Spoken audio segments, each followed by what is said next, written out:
The Curse of Tutankhamun, coincidence or ancient warning.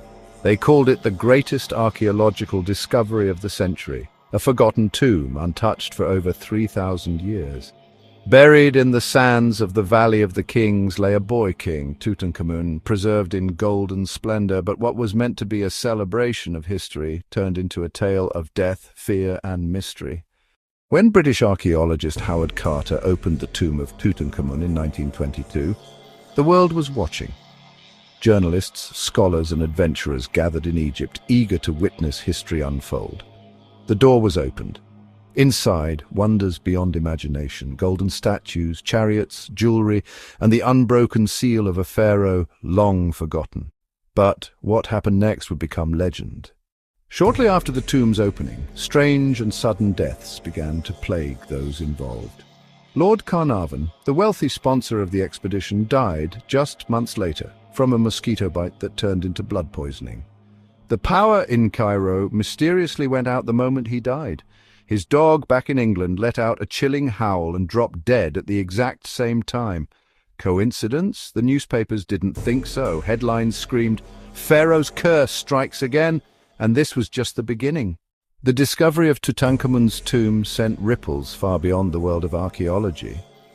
But soon, a chilling narrative began to unfold, a story whispered in hushed tones among those connected to the excavation. Over the next decade, at least 11 people associated with the tomb died under unusual or unexplained circumstances. One of the earliest victims was a radiologist. He had been tasked with using the still nascent technology of X-rays to examine the mummy, hoping to unlock further secrets hidden within its ancient wrappings. But shortly after this examination, the radiologist died suddenly, fueling the growing unease. The curse seemed indiscriminate. A visitor to the tomb, drawn by the allure of the pharaoh's treasures, fell ill shortly after their visit. Despite the best medical care available, they never recovered, adding another layer to the mystery. The tendrils of the supposed curse reached even those with seemingly minor roles. Another man, who had only been involved in the meticulous work of cataloguing the treasures, carefully documenting each artifact for posterity, was found dead in his bed with no signs of trauma. His passing was swift and inexplicable, leaving investigators baffled and adding fuel to the fire of the curse rumors. Skeptics, of course, dismissed these events as mere coincidences, tragic but ultimately explainable by natural causes. They pointed to the unsanitary conditions of the time and the potential for exposure to unknown pathogens within the tomb. Others believed something darker was at work, that disturbing the tomb of a pharaoh, a sacred space meant to ensure his eternal rest, had triggered an ancient curse, a malevolent force written into the very walls of Egypt's history, waiting to be unleashed upon any who dared to trespass. The discovery of Tutankhamun's tomb ignited a global fascination, but it also sparked a wave of fear and superstition. Whispers of an ancient curse began to circulate, fueled by a series of unfortunate events that befell those involved in the excavation. But was there ever really a curse associated with King Tut's tomb, or were these events merely coincidences, amplified by the media and public imagination? As archaeologists meticulously documented every detail within the tomb, they searched for any evidence of a curse. They examined the walls, the artifacts, and the very structure itself, hoping to find some inscription that might explain the misfortunes that followed. But despite their diligent efforts, no curse inscription was found in the tomb itself. Unlike Hollywood's imagination, which often portrays ancient tombs as riddled with ominous warnings and supernatural threats, there were no walls marked with dramatic pronouncements like "Death will come on swift wings" or any other such theatrical warnings. The reality was far more subtle and perhaps more intriguing, and yet stories of curses and the belief in their power were not uncommon in ancient Egypt. These beliefs were deeply intertwined with their understanding of the world and the afterlife. The Egyptians deeply believed in the power of the afterlife and the importance of protecting the dead from harm. They saw the tomb as a sacred space, a gateway to eternity, and they took great care to ensure the deceased's safe passage. Many tombs contain magic spells or protective inscriptions, carefully inscribed on the walls and sarcophagi, meant to guard the soul of the departed from malevolent forces and ensure their peaceful journey into the afterlife. These spells were not necessarily curses, but rather protective measures. Some of these inscriptions did, in fact, carry warnings intended to deter potential tomb robbers and desecrators.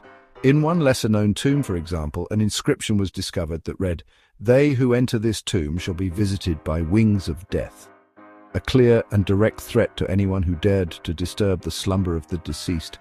Another inscription warned of the dangers lurking within the tomb, specifically mentioning crocodiles and serpents attacking intruders, highlighting the very real physical threats that awaited those who dared to trespass. To the ancient Egyptian mind, curses were not merely metaphorical expressions of anger or displeasure, but were very real and potent forces that could have tangible consequences in the physical world. They believed in the power of words and symbols to influence events and affect people's lives. Still, while acknowledging the ancient Egyptians' beliefs, modern science offers rational explanations for the misfortunes associated with tomb excavations, attributing them to factors such as bacteria, toxic molds, and other environmental hazards present within the sealed tombs. The tomb was sealed for centuries. Could deadly bacteria or mold have built up inside? Some researchers point to aspergillus, a toxic fungus found in Egyptian tombs, which could cause fatal lung infections.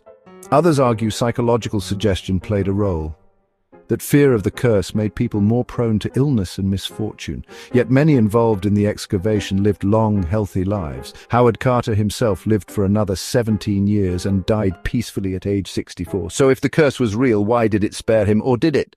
Some claim Carter was tormented in private. Letters from his later years hint at nightmares and an obsession with the tomb. Others believe the curse was selective, punishing those who disrespected the dead or profited from the treasures. And then there's the possibility no one wants to admit, that the Egyptians knew something about death and the afterlife that we still don't understand. Perhaps they didn't need modern science to protect their dead, only knowledge we've since forgotten. The discovery of Tutankhamun's tomb sent shockwaves across the globe, instantly captivating the world with its unparalleled treasures and the enigmatic story of the boy king. Even today, Tutankhamun's tomb remains one of the most famous archaeological sites in the world, drawing countless visitors eager to witness the splendor of ancient Egypt.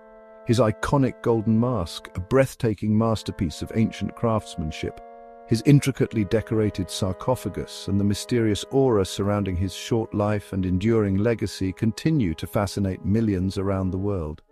These artifacts offer a tantalizing glimpse into the opulent world of Egyptian royalty and the complex beliefs surrounding death and the afterlife. But behind the dazzling beauty and the immense gold, beyond the historical significance and the archaeological wonder, lies a lingering question that still haunts us to this day. Did Howard Carter and his team simply uncover the final resting place of a boy king, a pharaoh who died too young?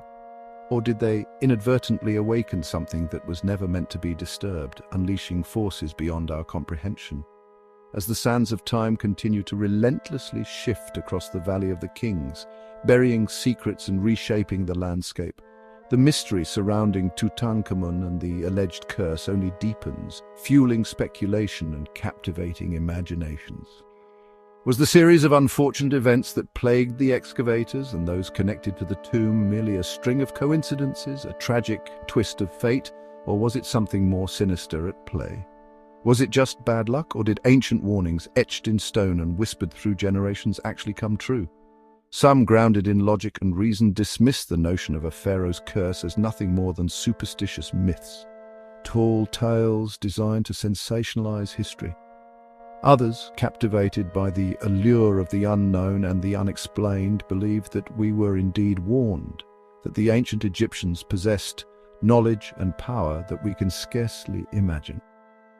The legend of Tutankhamun's curse persists, a testament to our enduring fascination with the mysteries of the past. What do you believe? This is Digging the Unknown. Subscribe for more captivating explorations into the enigmas of history and the mysteries lost to time.